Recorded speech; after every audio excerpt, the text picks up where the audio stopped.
Здравейте YouTube, добре дошли в новото ми видео. Днес ще започваме поредицата Тренирам треньори, като това ще е епизод 1. Първият гост в канала ни е Рая, като заедно с нея сме завършили Академията на Strong by Science. Рая, представи се за хората и къде могат да те намерят. Здравейте, аз съм Рая Крумова и завърших Академията Strong by Science и ако имате интерес, може да ме намерите в Pulse Fitness Младост. Днес ще тренирам Рая, както е заглавието на поредицата Тренирам треньори.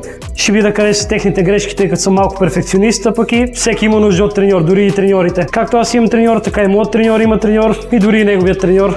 Затова винаги има какво да се подобрява и днес ще видим при Рая какво може да се подобри. Аз ще си правя междувременно моята тренировка. То за мой късмет никой няма ме тормози в момента, само моят треньор ще ми дава обратна връзка, затова ще ми е спокойна тренировката на мен. За разлика от тази на Рая, но така е. И преди да ви е станало жал за нея, сега ще видите защо е тормоза. Има видео, в което тя показва как се радва като тормози хората, така че днес ще бъде от другата страна да види как е.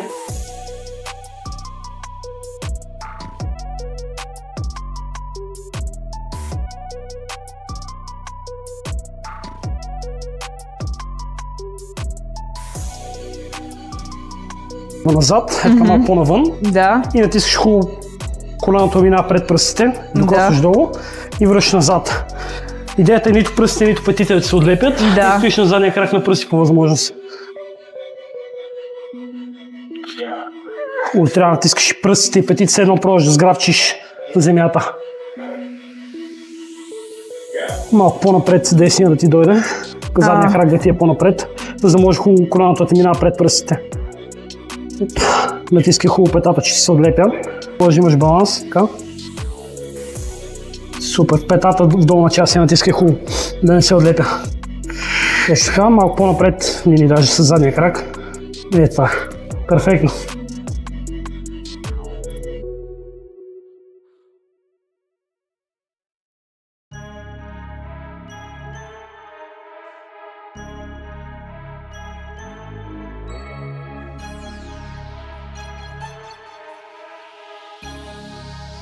Лягаш, хващаш равномерно. С това тук хубаво прибираш брадичката и се набираш нагоре на трапеца, за да създадеш една стабилна арка, за да имаш безопасност за рана не ти стави, за да не отнасят те цялата тежест, защото после могат да болят раменете от това. Лягаш хубаво, задника колкото се може по-нагоре, даваш краката назад, поемаш въздух, стягаш корема и задника и вадиш бавно, за да не си развалиш позицията. Тук спускаш, надолу към гърдите, сбутваш. Напред и надолу, назад и нагоре. Това ти е най-правилната техника за лежанка. 3-4 повторения за загрявка. Добре, супер, машина. 2. 3. Натискай хубаво краката, задника и трапец към пейката, за да мога да използваш лег драйв. Супер, това е.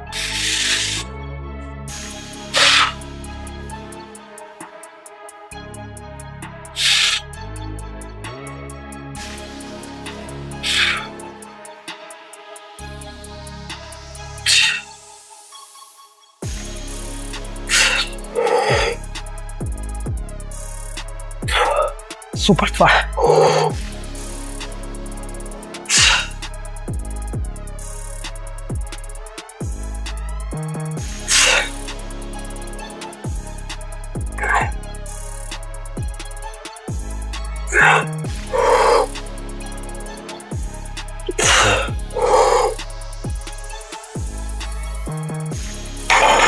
Окей.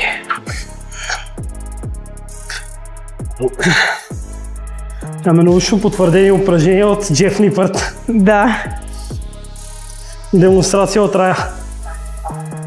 Аз съм го пробвал, така че не знам колко добре влиза, разчитам на нея.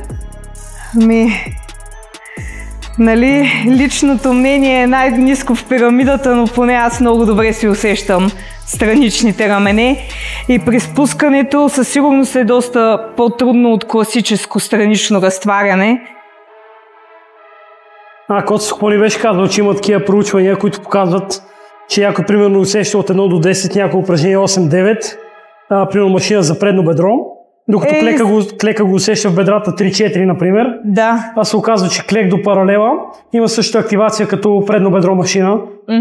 Въпреки, че предното бедро машина се усеща 8-9 примерно от 10, а клек се усеща 3-4 в предното бедро. Като усет за напомпване и такова.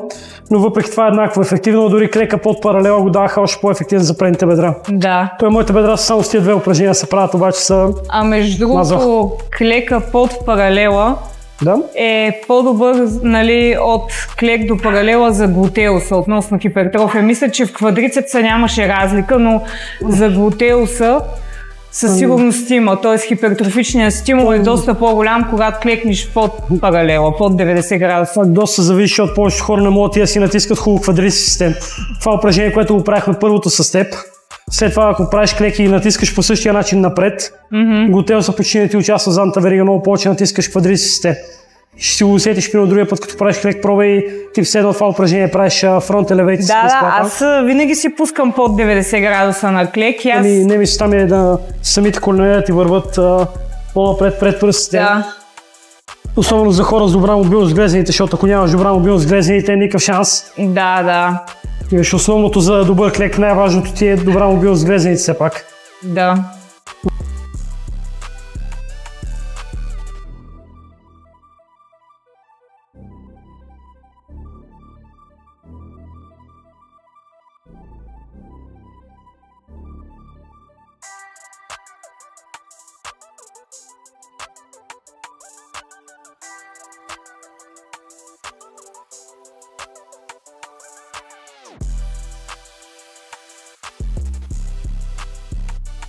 Горен скрипец, неутрален хват.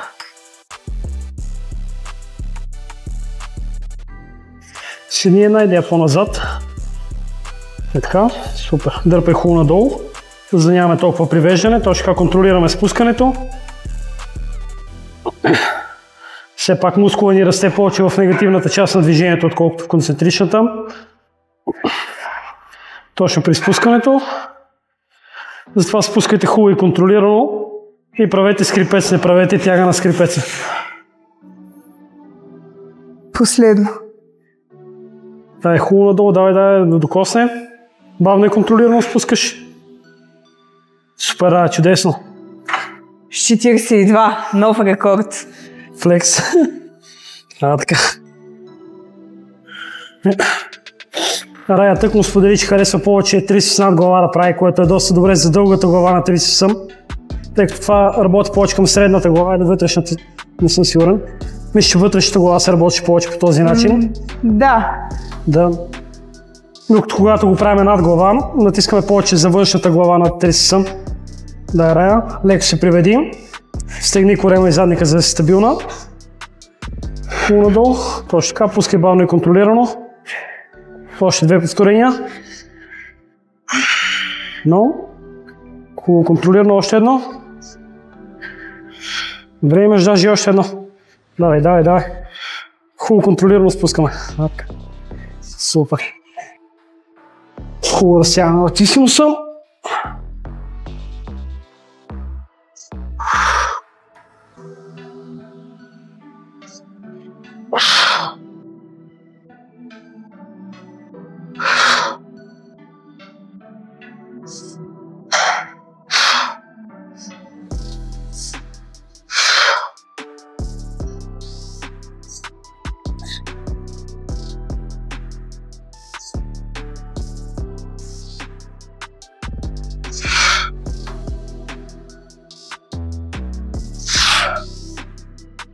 Сега ще покажа как се прави. С това упражнение е важно да сте стабилни, хубаво да сте изправени, гърдите нагоре. Стягате корема, за да имате стабилност и дърпате хубаво надолу с лактя. Ако лактя ви минава зад гърба, значи не го правите правилно. Защото когато лактя мине зад гърба, вече използваме повече задно рамо, отколкото латисимуса. Хубаво натискате надолу, с едно пробвате вкарате лактя в джоба. Може да се привеждате леко настрани, за да може още повече да се натиска в латисимуса.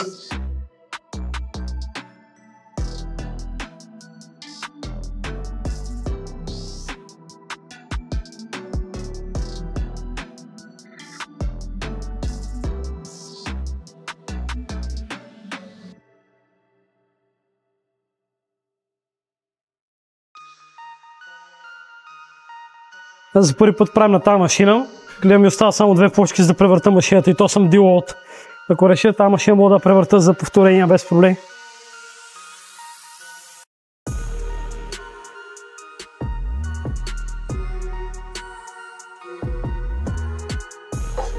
Също се пуска бавно и контролирано, за да може мускула да работи. Way too easy. Ако съм на някои от тежките седмици, мога направо да махна машината. Easy. Тренирайте краката, не бъдете женчовци.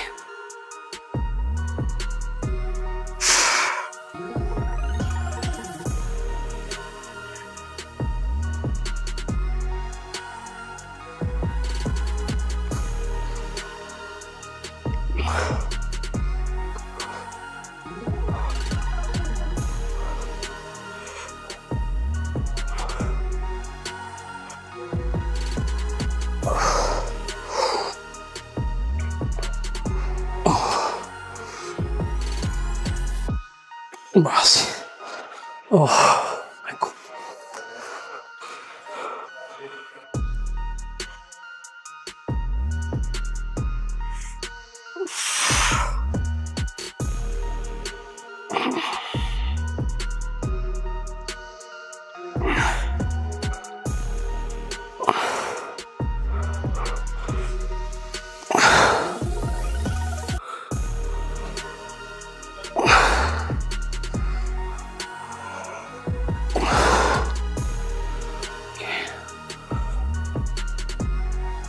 Обаче се вижда как дясното е по-тегло. Странно, десничар или час? Десничар, само ми е 2 пъти контузно на дясната страна. Дясната страна ми е контузно 2 пъти. И сега в момента от тази лежанка ми беше доста неудобна и пак се усещаше напрежение. Преди това си оправих проблема с рамото и започнах да правя лежанки и кофички без проблеми, без яболки, но като съм на друго място е малко по-тегло, се намества хубаво. Хубаво пускане надолу.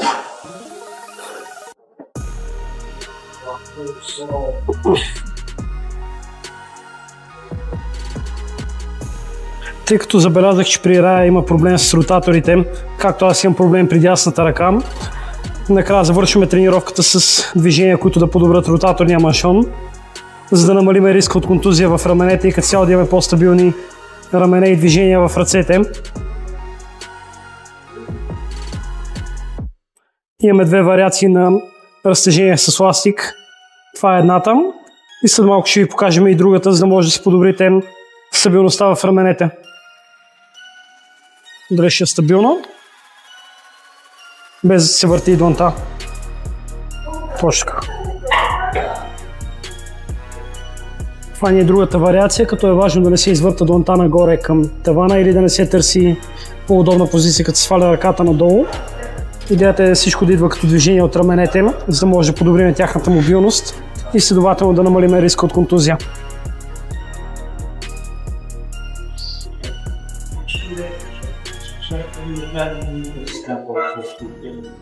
Това, което забелязах при Рая на загрявката е, тъй като аз имам това движение в загрявката, видях, че не успя да го изпълни без лакътя да й падне надолу.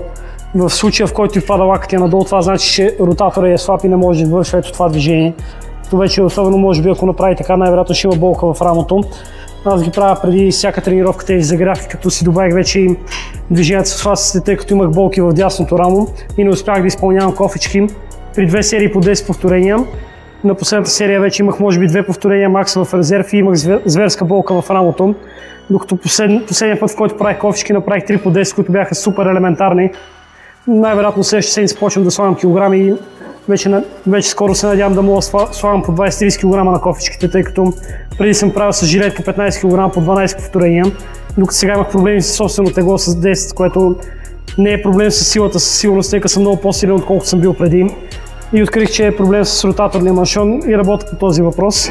Видях проблема и при Рая, затова се възползвах във видеото да може да помогне и на нея и да предотвратим евентуална контузия при нея. Така че ако имате болки в раменете при някои движения, може да се възползвате и да добавите упражнения за ротаторния маншон, за да имате по-малко проблеми с раменете и следователно по-добра мобилност. Ето това са кофичките ми, като както виждате спускам доста дълбоко, дискомфорта в рамото е почти напълно изчезнал. Тази седмица дори добавих 5 кг към кофичките ми, като няма никакъв проблем с рамото на този етап, само лек дискомфорт. Затова се надявам да мога да ги натисна и да си добавя доста килограми към лежанката.